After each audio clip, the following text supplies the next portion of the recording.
Se encontró el cadáver de una mujer en un parque, la cabeza y el rostro estaban intactos, pero el resto del cuerpo era tan espantoso que costaba mirarlo. La chica estaba completamente desnuda, un punzón afilado le atravesaba el útero, y la herida se había cerrado sobre sí misma como una flor hecha de sangre y carne.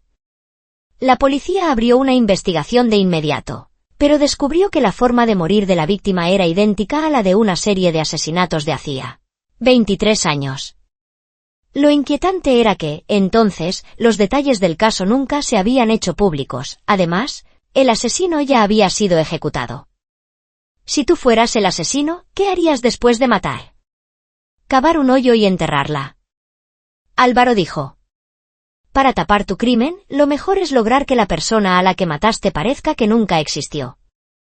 Exacto.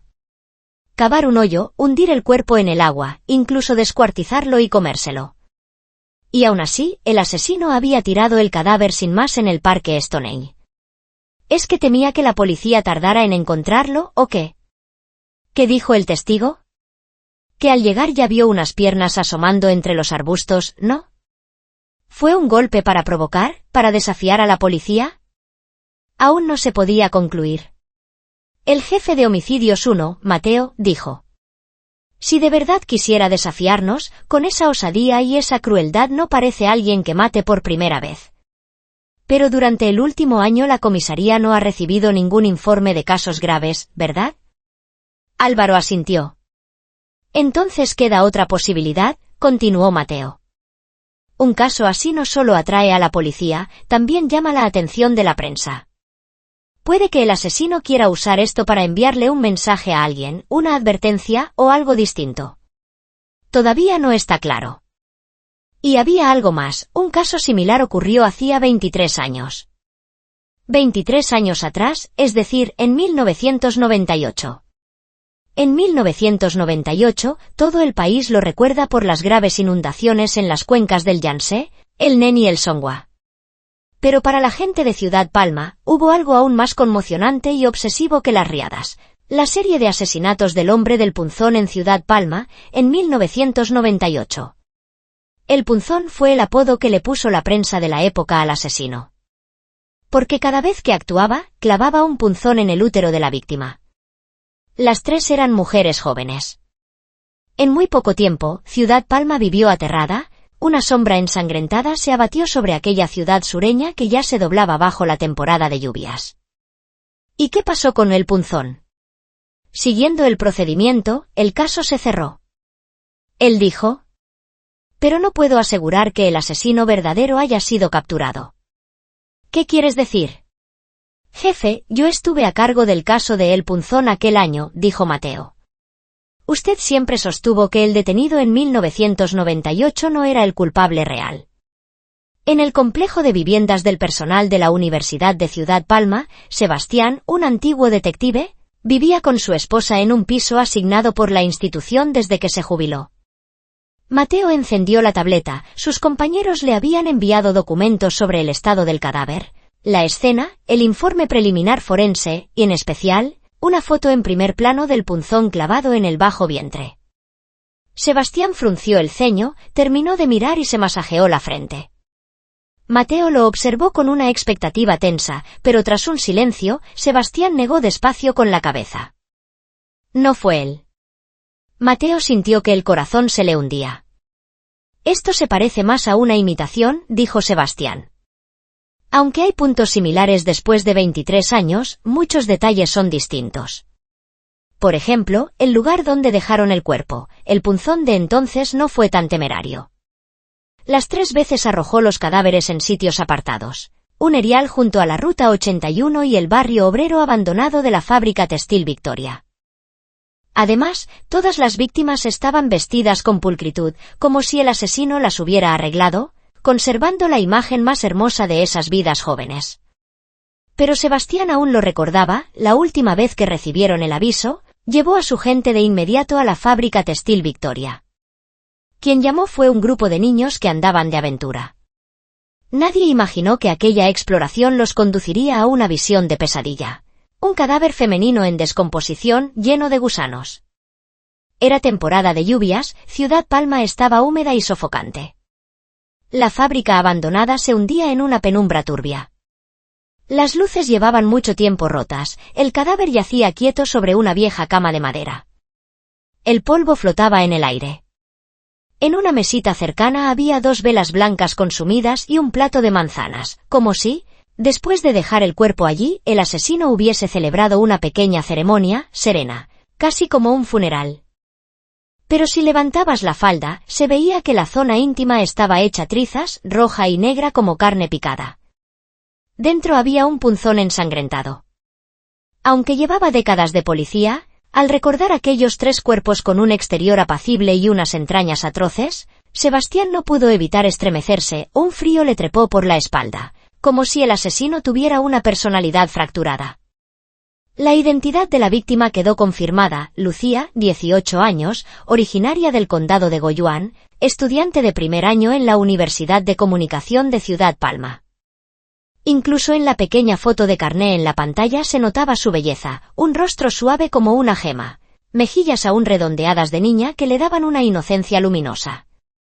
Las relaciones sociales de Lucía eran simples, profesores y compañeros. Según todos, no tenía malicia. La delegada dijo que con solo verla se notaba que era el tipo de chica muy protegida. Y así era. Sus padres eran profesores de secundaria en Goyuán, la cuidaban como si fuera de cristal. Por eso Lucía conservaba una ingenuidad especial. Una compañera de habitación contó algo para demostrarlo. Al entrar en la universidad, alguien fue al campus a vender pases de piscina y tarjetas de peluquería. Casi todos los estudiantes se alejaron. Lucía, por no saber decir que no, aceptó todo y la estafaron con 3.000 yuanes. Sus compañeras se burlaron de ella durante mucho tiempo. Tal vez por eso, después, compartía menos sus cosas con ellas. Aquel grupo de chicas en vacaciones de verano solo se enteró de que la compañera con la que convivían había muerto, cuando la policía apareció. Y además, habían arrojado su cuerpo desnudo al borde del camino, dentro del parque. Cuando Mateo creyó que ya no podría sacar nada más, una compañera de la víctima soltó de pronto. Se suponía que ella ya habría vuelto a casa hace mucho. Mateo se tensó al instante. ¿Qué quieres decir? La chica bajó la voz. Nos dieron vacaciones desde mediados de junio. Después de los exámenes, Lucía dijo que se iba al pueblo. ¿Cómo pudo pasar esto? Mateo frunció el ceño y ordenó que contactaran a los padres. La respuesta fue otra: Lucía les había dicho que no podría irse hasta principios de julio. Al contrastar ambas versiones, apareció la media luna de tiempo que Lucía había ocultado. Había salido con una maleta diciendo que volvía a casa, terminó muerta y desnuda en la calle. Y su equipaje también desapareció sin rastro. La clave parecía estar en esa media luna invisible. ¿A dónde fue? ¿Con quién? ¿O a quién buscaba? El equipo movilizó parte de sus efectivos para rastrear sus movimientos desde que salió del dormitorio. Pero Ciudad Olmo tenía 836 kilómetros cuadrados, incontables cámaras apuntaban en todas direcciones. Reconstruir el recorrido de una chica joven en un mar de gente era un trabajo enorme, imposible de completar en poco tiempo. Al mismo tiempo, Mateo solicitó revisar el historial bancario de Lucía, con la esperanza de encontrar una pista. De madrugada, Mateo apartó la vista del monitoreo, agotado, bostezó, y salió al balcón a encender un cigarrillo para despejarse. Álvaro, el subinspector, lo siguió con 2 latas de café en la mano y le lanzó una. Antes dijiste que en 1998 el detenido no era el asesino de verdad. ¿Qué querías decir?, preguntó Álvaro. Mateo sonrió con amargura. Sebastián dice que estos 2 casos quizá no estén relacionados. ¿Por qué te empeñas tanto? Álvaro se encogió de hombros. Solo charlo. Y además, ¿no te da curiosidad la verdad de entonces? Mateo suspiró. Curiosidad, sí. Pero el caso de ahora es más importante. Álvaro fingió decepción. Mateo añadió. Aunque, si es solo contarte lo de aquel año, no lleva mucho. Álvaro se animó al instante. En 1998, dentro de la policía de Ciudad Olmo hubo un pequeño reajuste. Estaban en plena evaluación para ascender al subcomisario. Y como Ciudad Olmo rara vez tenía crímenes graves así, para quien buscaba méritos era una oportunidad perfecta. Sebastián llevaba la investigación, pero mientras aún indagaba, otro colega informó de que ya habían encontrado al asesino. Según Sebastián, esas pruebas no eran sólidas, pero desde arriba llegó presión, querían cerrar el caso rápido. Aquel colega ansiaba el ascenso, con un par de consejeros empujando, el caso se dio por resuelto. Sebastián quedó solo. Al final, el sospechoso fue ejecutado. El otro subió a subcomisario y después, su carrera despegó. Hoy está tan alto que policías de calle como Mateo ni pueden tocarlo. Lo extraño fue que y poco después de la sentencia, el sospechoso murió en prisión. Con los años, todo se hundió en el olvido, excepto Sebastián, que seguía atormentado. El giro llegó 4 años atrás. Sebastián recibió una llamada del hospital, alguien quería confesar la verdad. Fue allí y se encontró con un hombre que había sido compañero del sospechoso de entonces. Ese hombre dijo que el sospechoso murió injustamente, porque cuando ocurrió el tercer asesinato, estaba en el dormitorio de la institución, él mismo podía dar fe. Álvaro frunció el ceño. ¿Por qué no lo dijo en su momento? Mateo respondió. ¿Recuerdas el desastre del 98? La gran inundación, Ciudad Olmo también quedó afectada. A la unidad del sospechoso le asignaron tareas de contención y diques. Ese compañero se escapó esa noche y volvió al dormitorio. A medianoche supo que el dique en su zona había colapsado, se asustó y no se atrevió a testificar. Si decía que el sospechoso estaba en el dormitorio, también se delataba por abandonar el servicio. Podía acabar sancionado o perder el trabajo. Álvaro suspiró. Por conservar el puesto dejaron que un inocente muriera en su lugar, es absurdo. Mateo continuó. Después, Sebastián intentó pelear lo del cierre a golpe de palanca dentro de la comisaría, pero el otro ya estaba arriba. El caso quedó bloqueado, negaron reabrirlo, diciendo que no podían basarse en un testimonio unilateral. A Sebastián le faltaban 2 años para jubilarse, pero por aquello le clavaron una falta y lo obligaron a retirarse antes de tiempo. Álvaro exhaló. Un caso tan grande y terminó tan chapucero. Mateo dijo. Antes el sistema no estaba completo, en todas partes pasaban cosas así. Ahora basta con que no cometamos el mismo error.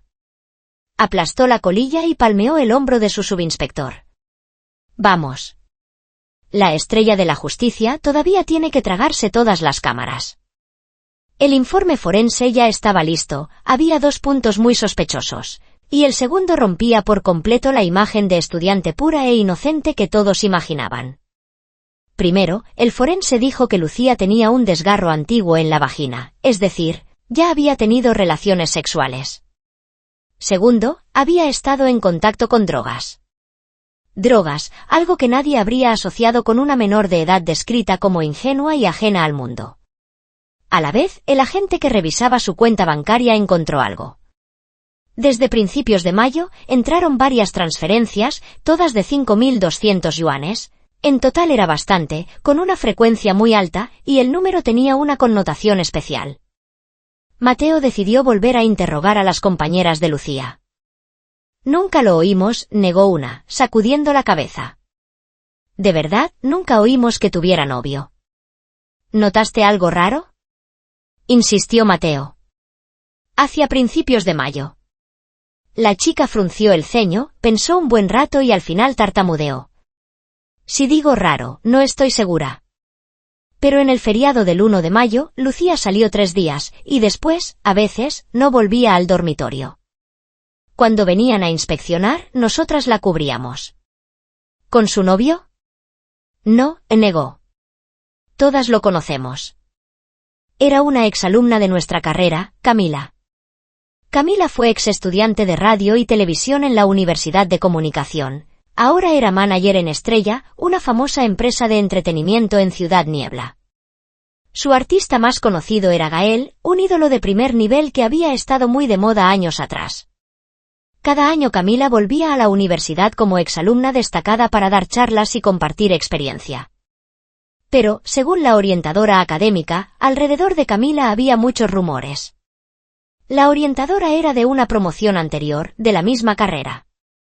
Dijo que, entre los cursos superiores, a Camila siempre la marcaban con un apodo poco bonito, la Celestina. La orientadora se mostró incómoda. Tampoco sé cómo Lucía empezó a tratar con ella. Los de primero no saben nada. Se rumorea que cada año Camila contacta con la universidad para volver, pero en realidad es para buscar chicas jóvenes para cierta gente del medio. Nadie lo ha reconocido nunca, y nadie sabe de dónde empezó el rumor. Pero, en fin, todos los años Camila mantiene contacto privado con varias de primero. Antes no había pasado nada grave. Hasta la muerte de Lucía. Entonces la policía, con el pretexto de cooperar en la investigación, citó a Camila en comisaría. Era una mujer adulta, seductora, de pelo largo sobre los hombros, vestida con traje negro. Siempre llevaba una sonrisa en los labios, aunque se veía un poco falsa. Sobre su relación con Lucía, Camila no lo negó, pero insistió en que solo era una exalumna mayor asesorando profesionalmente a una menor, sin ninguna relación personal. ¿Una relación normal y pasan la noche juntas? Álvaro la miró fijo y le pidió que no se hiciera la tonta. Eso es fácil de comprobar. Solo espero que no nos hagas perder el tiempo. Oh, lo has entendido mal, respondió Camila. Nuestro trabajo no tiene horarios fijos. Si queremos vernos, suele ser por la noche. Y a veces, si se hace tarde, se queda en mi casa a dormir. ¿Y de qué hablaban? Con una chica que quiere entrar en este mundo, ¿qué crees que se habla? Camila curvó los labios en una sonrisa ambigua. Lo de siempre, como subir la fama, si conviene operarse, si hace falta tomar atajos. ¿Tanto tiempo libre tienes para charlar con una de primero? Considéralo una obra de caridad, dijo Camila, imperturbable. Quién sabe, quizá un día la lancen. Tiene madera, se inclinó un poco, ladeó la cabeza y sonrió. Se atreve a arriesgar. Las palabras del forense volvieron a martillar en la mente de Álvaro, relaciones previas, drogas. No dejes que te engañe. Mateo habló de pronto desde la sala de observación. Esta mujer tiene un problema. Sigue preguntando. Álvaro se recompuso. Estaba claro que Camila sabía más de lo que decía, y se sentía demasiado segura. De principio a fin, intentó construir la imagen de una Lucía dispuesta a hacer cualquier cosa por la fama, como si ya tuviera preparada toda una historia y solo estuviera esperando el interrogatorio para actuar. El interrogatorio parecía convertirse en la rueda de prensa de Camila. ¿Y tú qué hiciste por ella?, preguntó Álvaro. No me digas que solo te sentabas a charlar. Dijiste que quería tomar atajos, ¿la ayudaste o no? Eso es privado, Camila se recostó, marcando distancia. Esto es un interrogatorio, no una investigación formal. Puedo irme cuando quiera. Agente, estoy muy ocupada. Según ella, era posible que Lucía se hubiera involucrado sentimentalmente con alguien del medio que Camila conocía. Era un asunto de vida o muerte, necesitaban su cooperación. ¿Y si no coopero? Camila ladeó la cabeza. Tengo derecho a guardar silencio. Esquivaba cada pregunta con una postura defensiva, claramente los estaba provocando. Álvaro endureció la expresión. Legalmente, era cierto, no podían tocarla. Si no hay nada más, me retiro. Camila se levantó. Estoy ocupada. Con esto ya he cumplido de sobra. Espera, dijo Álvaro, de pronto.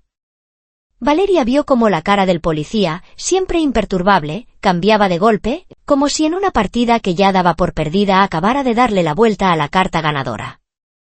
3 minutos antes, Sergio había recibido un archivo nuevo. Gracias a que sus compañeros se dejaron la piel toda la noche, por fin reconstruyeron el trayecto de Clara entre miles de vídeos de vigilancia. Clara llegó a la estación Harbour Gate, tomó la línea 3 y luego hizo transbordo al autobús 268 para ir al Parque Riverside. Tras esperar unos 13 minutos, un Audi negro se detuvo en silencio frente a ella. Sin decir una palabra, Clara metió con soltura la maleta en el maletero y se sentó detrás. El coche llevaba los cristales tintados a ambos lados, pero la matrícula se veía con claridad. Estaba registrado a nombre de Víctor Wu, empleado de Estrella. Y Víctor Wu era el conductor personal de Héctor. Adrián repitió lo que Sergio le dictaba por el auricular mientras tamborileaba suavemente con los dedos sobre la mesa, ejerciendo una presión invisible sobre la mujer que tenía enfrente. Clara se bajó delante de la casa número 66. ¿A nombre de quién está esa propiedad? Seguro que tú lo sabes mejor que nosotros, Valeria. La sonrisa de Valeria se borró por completo. Su cara, tan cuidadosamente maquillada, al quedarse sin máscara solo dejó un mentón afilado, frío como una hoja. Clara había estado en la mansión de Héctor antes de que la asesinaran. Ahora tenemos autoridad suficiente para registrar la mansión número 66 del residencial Laxad, sonrió Adrián. Así que supongo que ya tienes tiempo para sentarte y hablar con más detalle. La mansión 66 llevaba ya un buen rato vacía. Ni la empresa conseguía ponerse en contacto con Héctor. Según las cámaras, pasadas las 4 de la tarde Héctor salió del garaje en un Maserati. Y apenas 20 minutos antes, la policía había citado a Valeria para colaborar. Una ilustración perfecta del dicho, quien tiene miedo, se delata.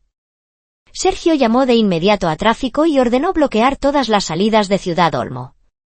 Si encontraban a Héctor, que lo detuvieran al instante. La brigada de homicidios irrumpió en la mansión de 2 plantas bajo la luz del atardecer. Dentro, todo era lujo, marcas por todas partes, vitrinas, exceso. Lo más llamativo era un póster gigantesco en la entrada, ocupando una pared entera, el retrato de Héctor. Era evidente que se trataba de un hombre profundamente narcisista. En la imagen, exhibía los bíceps y se inclinaba hacia el espectador, como si quisiera imponerse a cualquiera que cruzara esa puerta. Sergio negó con la cabeza, con una sensación de hastío. Pero cuando iba a entrar al salón, su mirada se quedó enganchada a un detalle extraño en el ojo izquierdo del póster. Se subió a una silla para revisarlo y confirmó lo impensable, era una cámara oculta. Justo en el ojo izquierdo del póster, alguien había instalado una cámara para espiar. El equipo técnico la desmontó enseguida. No era un dispositivo conectado a Internet y no estaba encendido las 24 horas. Se había activado con antelación para grabar durante una sola noche y luego se apagó. Dentro había 12 vídeos sueltos. Sergio abrió uno al azar. La cámara apuntaba directamente al sofá del salón. Un hombre rapado apareció en cuadro, colocando botellas y snacks en la mesa de centro. Luego se sentó a mirar el móvil. Recibió una llamada. Parecía estar esperando a alguien. Sergio adelantó la reproducción. Aproximadamente una hora después, la puerta se abrió y un grupo de hombres y mujeres entró a tropel. Héctor estaba en el centro, rodeado. Lo que siguió era la escena habitual de una fiesta de adultos: alcohol, risas rotas, empujones sutiles. A las chicas las iban metiendo a propósito en medio, acercándoles vaso tras vaso de licor fuerte. Héctor se acariciaba la barbilla, su mirada de depredador recorrió los rostros y los pechos de cada una. Una agente, al verlo, frunció el ceño con un gesto de repulsión evidente. Sacaron más y más botellas del mueble bar del salón. En una ocasión, Héctor fue con el rapado a por más. Al darles la espalda a los cuerpos desparramados y borrachos en el sofá, Héctor señaló la cámara y, por la forma de su boca, pareció preguntar: ¿Ya está encendida? Cuando recibió la confirmación, sonrió satisfecho. 4 o 5 horas después, el sofá era un campo de batalla. La luz estaba bajada, creando un ambiente turbio. La ropa de los hombres aún estaba más o menos en su sitio, pero las chicas casi no tenían nada que las cubriera. Una de ellas parecía conservar un hilo de conciencia, intentó apartarse, dio 2 pasos tambaleándose, cayó, y otro hombre la arrastró de vuelta. Basta, Sergio se frotó la frente, tenso, y ya no quiso mirar más. Envió los 12 vídeos a su equipo para que los revisaran uno por uno, buscando si Clara aparecía en alguno. En ese momento, una voz gritó desde el segundo piso: «Jefe, encontramos algo». En el baño de arriba, la policía detectó una reacción fuerte con luminol. En la oscuridad, un resplandor azul blanquecino se extendía desde la bañera por todas partes, salpicando el lavabo y los azulejos. «Revisad bien las juntas, los bordes inferiores de la bañera y el desagüe», ordenó Sergio. «Son rincones fáciles de pasar por alto. Si encontráis sangre, ADN de inmediato». Apenas terminó, un compañero le hizo señas hacia el dormitorio.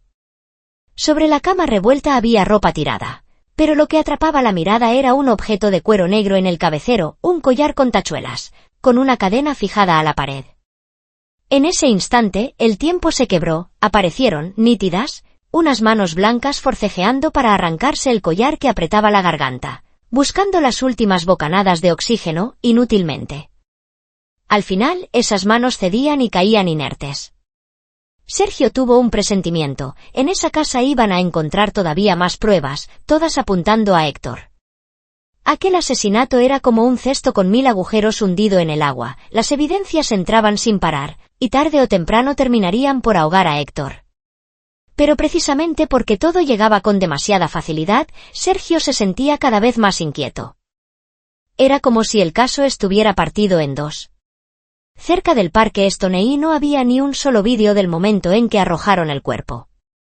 Pero en cuanto dieron con el residencial Laxad y con Héctor, las pruebas directas aparecían a manos llenas, como si una mano invisible se las pusiera delante. ¿De verdad podía ser todo tan simple? El teléfono vibró de pronto. Sergio contestó, era Adrián. ¿Han detenido a Héctor?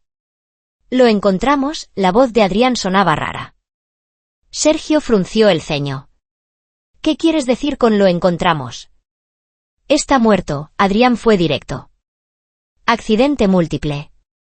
Murió en el acto. El sospechoso, huyendo, había muerto en un choque. Había quien lo llamaría castigo, pero a Sergio solo le resultaba extraño. El informe decía que un camionero, agotado, impactó contra un camión cisterna en la avenida Hawthorne Norte. El golpe fue tan brutal que el vehículo volcó y aplastó varios coches pequeños a su lado, entre ellos el Maserati de Héctor. Por fuera, nada parecía anormal. Aún así, Sergio sentía que algo no encajaba. Quiso seguir la pista del camionero, pero sus superiores lo frenaron de golpe y lo presionaron para cerrar el caso cuanto antes. El asunto de Héctor ya estaba en Internet, incendiando la opinión pública.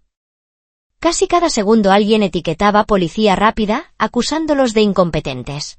Las pruebas están ahí y aún no saben quién es el asesino. Eso también puso contra las cuerdas al Departamento de Comunicación de la Policía de Ciudad Niebla. El desarrollo del caso, con la confirmación de quienes estaban al tanto, quedó bastante claro. Poco después de conocer a Valeria, Clara fue presentada a Héctor bajo el pretexto de un trabajo. Durante el feriado del 1 de mayo, invitaron a Clara a la mansión número 66 del residencial Laxad para reunirse con un grupo de amigos. Y esa noche, cuando Clara ya no estaba lúcida, ella y Héctor tuvieron relaciones. Después, Clara no pudo aceptar lo ocurrido y llegó a decir que denunciaría. Pero Héctor le mostró capturas de pantalla del vídeo que había grabado a escondidas. Tras amenazarla con esas imágenes privadas, la calmó fingiendo que quería una relación de verdad. Fuera como fuera, por los mensajes se veía que su relación parecía armoniosa. Una vez confirmado el noviazgo, Clara, que acababa de cumplir 18, quedó completamente hechizada por su famoso novio y creyó que Héctor hablaba en serio. No solo toleró las rarezas de Héctor, también aceptó no contarle a nadie sobre esa relación. Incluso la convenció de firmar un acuerdo de confidencialidad.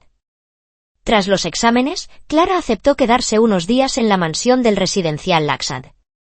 Poco después, Héctor, por una sobredosis de drogas, jugando a BDSM con un collar ajustable, mató a Clara sin querer. Al recobrar el sentido, arrojó el cuerpo en el parque Stoney. Las pruebas eran abrumadoras, los vídeos no se habían borrado, el luminol reaccionó con una intensidad enorme. La sangre encontrada coincidía con el ADN de Clara. Incluso en la caja fuerte del dormitorio hallaron 15 gramos de droga pura. Hasta el abuso tenía, en apariencia, una explicación coherente. En el interrogatorio, Valeria admitió que, además del BDSM, Héctor tenía otra afición imposible de revelar, le gustaba ver vídeos de tortura real. más allá de películas de serie B extranjeras, descargaba con frecuencia material de tortura desde la dark web. La policía revisó la lista de reproducción del cine privado de la mansión y confirmó que Valeria decía la verdad. Todo encajaba. Todo tenía explicación. Y, sin embargo, cuanto más redondo parecía, más inquieto se sentía Sergio. Los superiores apretaban sin parar. El comisario, desesperado, lo llamaba una y otra vez exigiendo que cerrara el caso. Con pruebas tan completas, solo faltaba el comunicado oficial, pero todo estaba atascado en Sergio, y el comisario, bajo una presión brutal, estallaba de rabia. En realidad, Sergio no tenía un motivo sólido, solo una corazonada. Pero una corazonada no era una base legal. Tras otra ronda de presión, Sergio prometió que, como máximo, cerraría el caso antes del viernes. Salió de la comisaría y, por casualidad, se cruzó con Adrián, que salía conduciendo. Adrián se detuvo, bajó la ventanilla. ¿Estás bien? Tienes mala cara. Estoy bien, Sergio negó. Adrián sonrió. Sube. Te llevo. En el coche, Sergio no pudo guardarse la sospecha. Pero no tengo pruebas, se pasó una mano por el pelo, frustrado. Adrián lo miró por el retrovisor. Al oírte, se me viene a la cabeza algo que no me gusta. ¿Qué? ¿No ves que el proceso se parece demasiado al caso del hombre de los clavos de 1998? Sergio vio cómo los ojos de Adrián se encendían, entendía, de pronto aparece un sospechoso con pruebas, perfectas, sentencia acelerada bajo presión, y luego el sospechoso muere. Siempre he sentido que entre dos casos separados por 23 años hay una coincidencia extraña, Sergio asintió. En el cruce siguiente, Adrián giró. ¿A dónde vamos? A las viviendas oficiales de la Universidad de Ciudad Niebla, dijo Sergio. En el despacho de Martín, el viejo los hizo sacar su cuaderno policial de 1998. Era un cuaderno antiguo, escrito a mano, recogía detalles del caso, con puntos importantes marcados en rojo. Pero por más que lo mirara, Sergio no encontraba un vínculo directo entre el caso del hombre de los clavos y el actual. Martín, con sus gafas, leía con seriedad el expediente digital del caso reciente. De pronto, lo llamó con agitación. Sergio, ven. Mira esto. Sergio se acercó y vio que la mirada de Martín se había quedado clavada en una página del acta de interrogatorio, muy al inicio. Para Sergio no había nada especial, solo los rodeos iniciales entre Valeria y la policía. ¿Qué pasa? El dedo de Martín señaló el nombre, Valeria. Mira este nombre. Es la manager de Héctor, y es quien presentó a la víctima al sospechoso, dijo Sergio. Pero no hay nada más raro. Martín negó con la cabeza. No. Este nombre, su rostro se tensó, como si acabara de despertar un recuerdo punzante de hacía 23 años. En el tercer caso, en los dormitorios de la fábrica textil Victoria, quien avisó fue un grupo de niños. En las vacaciones de verano entraron a explorar la fábrica abandonada y encontraron un cadáver por accidente. La que iba al frente del grupo se llamaba Valeria. La policía interrogó a Valeria toda la noche. A diferencia de la imagen fuerte y pulida de antes, esta vez se veía claramente demacrada. En la sala de interrogatorios, sentada frente a Sergio y Adrián, pidió un cigarrillo. Sé que queréis preguntarme, Valeria exhaló una nube de humo. Pero, ¿de verdad queréis oírlo? Sergio respondió. Claro. Esto es una caja de Pandora. En el rostro cansado de Valeria pasó una sonrisa fugaz, y con la mano hizo el gesto de abrir una caja. Hay cosas que, aunque las sepáis, no necesariamente os van a hacer bien. Cuando se abre esa caja, puede que vosotros mismos acabéis arrastrados dentro. No te preocupes, dijo Sergio. Somos más duros de lo que crees. Valeria miró hacia la cámara de la sala. No estaría tan segura. Hace 2 o 3 años, vosotros tampoco pudisteis hacer nada, ¿no? La mirada de Sergio se le heló. Ya lo sabéis, ¿no?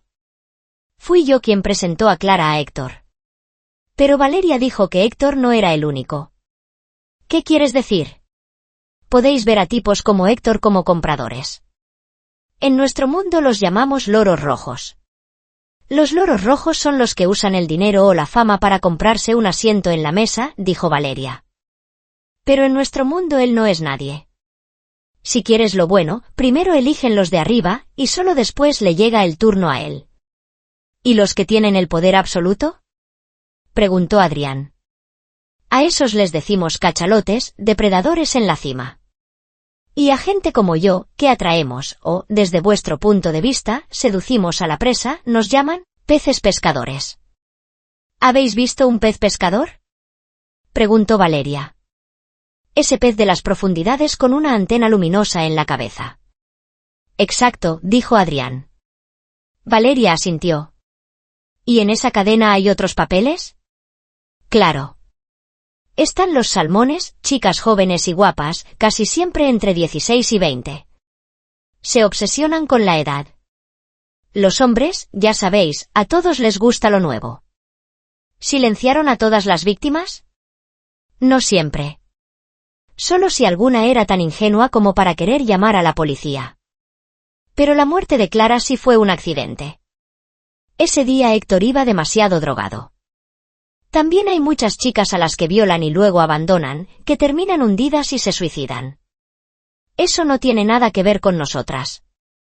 Si lo superaran, no pasaría nada. Eso es una violación. Son víctimas. ¿Cómo puedes decirles que lo superen? Dijo Adrián. Valeria los miró fijamente y frunció apenas el ceño. ¿Y por qué no? Si no quieres ser un salmón cazado, tendrás que espabilar tú misma, ¿no? ¿Espabilar cómo? Preguntó Sergio. Valeria ladeó la cabeza y sonrió, suave. Por ejemplo, convirtiéndote en un pez pescador. Año 1998. Ciudad Niebla. Con 9 años, Valeria salió de un orfanato de la mano de un hombre. Cuando la presentó ante la directora, aquel tipo alto y huesudo sonrió, se relamió y dijo: Me dedico a matar peces. Valeria vio con sus propios ojos cómo mataba peces. Ni siquiera se molestaba en ocultárselo. Al principio lo hacía con pulcritud, casi sin dejar rastro. El accidente llegó con una chica de vestido blanco. A él le gustaba de verdad, Valeria lo notó. Después de que un cachalote se la llevara, él seguía mirando su foto y llorando. No tardaron en ordenarle que se ocupara de aquel salmón desobediente. En ese sistema, él era la capa más sucia del fondo, lo que llamaban un bagre de las profundidades, o, más simple, un limpiador. Cada vez que una chica no obedecía o daba señales de querer armar escándalo, el bagre tenía que borrar el problema. Cuando la chica murió, él lloró como si le arrancaran algo. Le puso el vestido blanco a la mujer que decía amar y le clavó un punzón directamente en el útero. Valeria tenía 9 años. Estaba en la puerta del baño mirando, casi sin poder respirar. Lo vio llorar mientras, fuera de sí, destrozaba a puñaladas la parte baja del cuerpo de la chica, con sangre por todas partes. Entonces Valeria no lo entendió. Con los años, lo comprendió, la amaba y la odiaba a la vez. No se atrevía a plantarle cara a los poderosos, era un limpiador miserable. Solo podía descargar su rabia de ese modo. ¿Por qué el útero? Es el símbolo de lo femenino, dijo Valeria. Porque era impotente. El punzón era la proyección de su deseo. Después, perdió el control por completo. 3 cadáveres fueron tratados de forma aberrante y abandonados. Eran tan parecidos que la policía lo unificó como el caso de un asesino en serie. El del punzón se convirtió en la pesadilla de Ciudad Niebla aquel año. La tercera vez, fui yo la que arrastró a los niños a explorar. Yo ya sabía dónde había escondido el cuerpo. Yo llamé a la policía. ¿Por qué? ¿Por qué? Insistió Sergio. Valeria alzó las cejas, como si la pregunta le pareciera ridícula. Porque yo también era un salmón. ¿Para qué creéis que me adoptó? ¿Para ofrecerme como tributo algún día? Yo llamé a la policía para que lo atraparan, y para que vosotros tirarais del hilo hasta los que estaban detrás. Pero fallasteis. Condenasteis a un hombre que no tenía nada que ver. Valeria soltó una risa amarga. ¿No es gracioso? Desde entonces supe que no podía depender de vosotros. Fui demasiado ingenua. Para sobrevivir, solo quedaba obedecer y serles útil. Los inútiles ya están muertos, como ese hombre. Después de que vosotros cerrarais el caso, un limpiador nuevo lo eliminó y lo disfrazó como un simple incendio doméstico. Valeria sobrevivió. Creció. A los 16, también la subieron a la mesa del banquete de los cachalotes. Tengo una pregunta, dijo Sergio. Si había limpiadores, entonces, después de que Clara muriera, ¿por qué lo llevaste tú? ¿Y por qué le clavaste el punzón en la entrepierna y tiraste el cuerpo en el parque Stoney? Valeria sacudió la ceniza del cigarrillo. Su voz sonó áspera.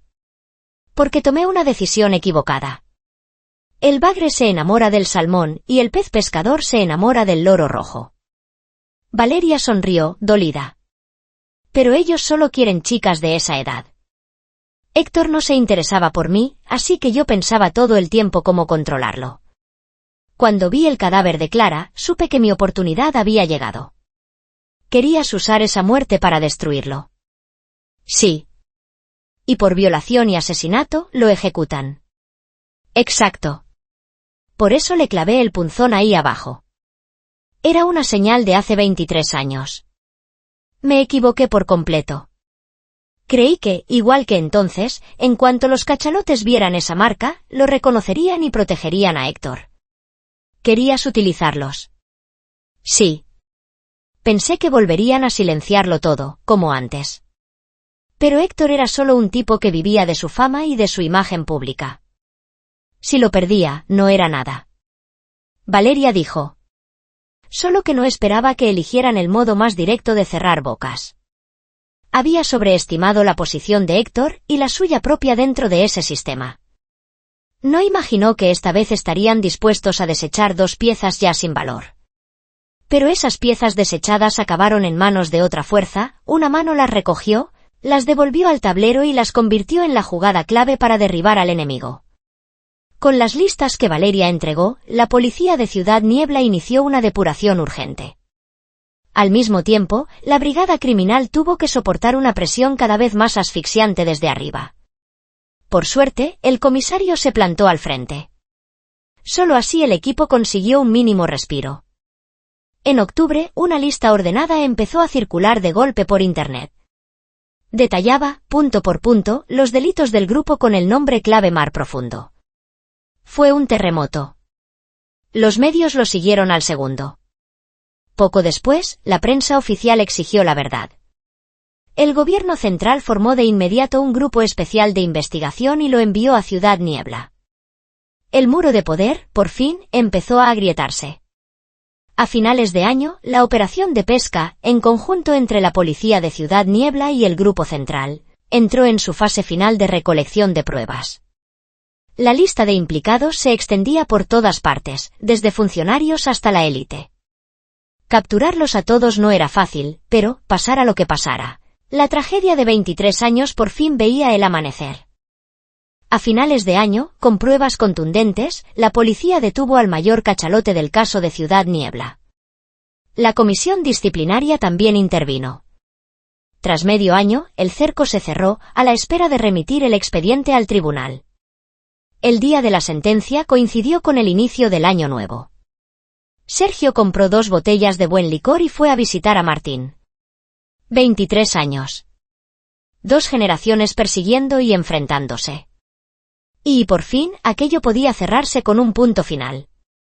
Bajo el atardecer nevado de Ciudad Niebla, la gente, acostumbrada al sur, se reunió con un entusiasmo casi infantil en aquella fecha especial. Sergio miró por la ventanilla del coche y vio rostros jóvenes, radiantes, bulliciosos, felices, llenos de vida. Tal vez la belleza de una fiesta esté justo ahí, en darle a un día común un sentido extraordinario, en desear siempre alegría, felicidad, luz, bondad, palabras vagas y, aún así, inmensas. La oscuridad parecía haberse disipado. La fe, por un instante, parecía capaz de sostenerse para siempre. Un poco de felicidad en este mundo ruidoso bastaba para que muchos siguieran adelante, bastaba para empujar a personas como Sergio a entregarlo todo para protegerla. Esta ciudad era enorme y majestuosa, guardaba incontables alegrías y tristezas, y también sepultaba incontables gritos débiles, impotentes. Pero en la noche, al final, siempre había una mano que se extendía para tirar de quien se deslizaba hacia el abismo. Solo que, para gente como Valeria o Clara, esa mano llegó 23 años tarde. La nieve caía en silencio. Las farolas se encendían una a una. Sergio condujo, callado, hacia la casa del viejo policía, el hombre que llevaba tantos años esperando este desenlace. Gracias por escuchar la historia. Si os gustó, dejad un me gusta y suscribíos al canal. Muchas gracias.